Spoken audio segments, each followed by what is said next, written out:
Hello बच्चों, हमारा प्रश्न है कौन सा ग्राफ स्व उत्प्रेरण की प्रतिनिधि करता है। ठीक है। पहला में दिया हुआ है प्रतिशत अभिक्रिया समय, दूसरा में दिया प्रतिशत अभिक्रिया समय, तीसरा में प्रतिशत अभिक्रिया समय और चौथा में है प्रतिशत अभिक्रिया और समय। चलिए समझते हैं इस प्रश्न को। अगर बात की जाए इस प्रश्न की मुख्य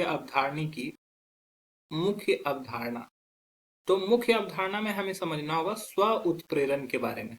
ठीक है। स्व उत्प्रेरण, तो स्व उत्प्रेरण किसको बोलते हैं? जहां पर कोई उत्प्रेरक का इस्तेमाल नहीं होता है लेकिन अभिक्रिया का दर फिर भी बढ़ता है, उसको बोलते हैं स्व उत्प्रेरण। ठीक है। उत्प्रेरक का इस्तेमाल प्रयोग नहीं होता है, उत्प्रेरक का प्रयोग नहीं होता है, अभिक्रिया का दर फिर भी अपने आप बढ़ जाता है, अभिक्रिया का दर बढ़ जाता है। अचानक से क्या होगा? अभिक्रिया का दर क्या होगा? बढ़ जाएगा। ठीक है।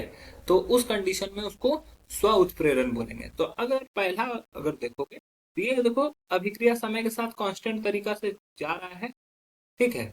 और क्या हो रहा है? अचानक से ये क्या हो रहा है? अभिक्रिया क्या हो रहा है? समय के साथ रुक जा रहा है। अभिक्रिया प्रतिशत बढ़ रहा है लेकिन समय नहीं बढ़ रहा है। तो ये जो होगा, ये इसका ग्राफ का सही उत्तर नहीं होगा। रीजन क्या है कि पहले तो ये कांस्टेंट होता है, फिर नियत हो जाता है। तो नियत तो नहीं होगा। क्या होता है? उत्प्रेरक का प्रयोग नहीं होता है, तो सामान्य तरीका से अभिक्रिया चलेगी, फिर अचानक से अभिक्रिया का दर क्या होगा? बढ़ जाएगा। ठीक है। तो क्या हो रहा है? ये अभिक्रिया का दर क्या हो जा रहा है? कांस्टेंट हो जा रहा है। तो ये गलत हो जाएगा। अगर ऑप्शन बी की बात करते हैं, तो ऑप्शन बी में क्या हो रहा है? सामान्य रूप से अभिक्रिया चल रहा है समय के साथ, लेकिन अचानक से यहाँ पे क्या हो रहा है इस पॉइंट से कि अभिक्रिया का वेग जो हो रहा है वो क्या हो रहा है? बढ़ रहा है। अभिक्रिया का वेग क्या हो रहा है? बढ़ रहा है। तो ऑप्शन बी हमारा सही हो जाएगा। ठीक है। ऑप्शन सी गलत होगा।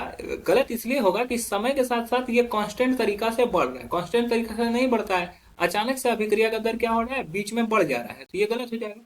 और ऑप्शन डी में क्या हो रहा है कि अभिक्रिया का दर समय के साथ बढ़ रहा है लेकिन एक पॉइंट के बाद अभिक्रिया का दर क्या हो रहा है? अचानक से घट जा रहा है, तो ये भी गलत हो जाएगा। तो हमारा जो सही उत्तर हो जाएगा वो हो जाएगा ऑप्शन बी। आशा है यह प्रश्न आपको समझ में आया होगा। धन्यवाद।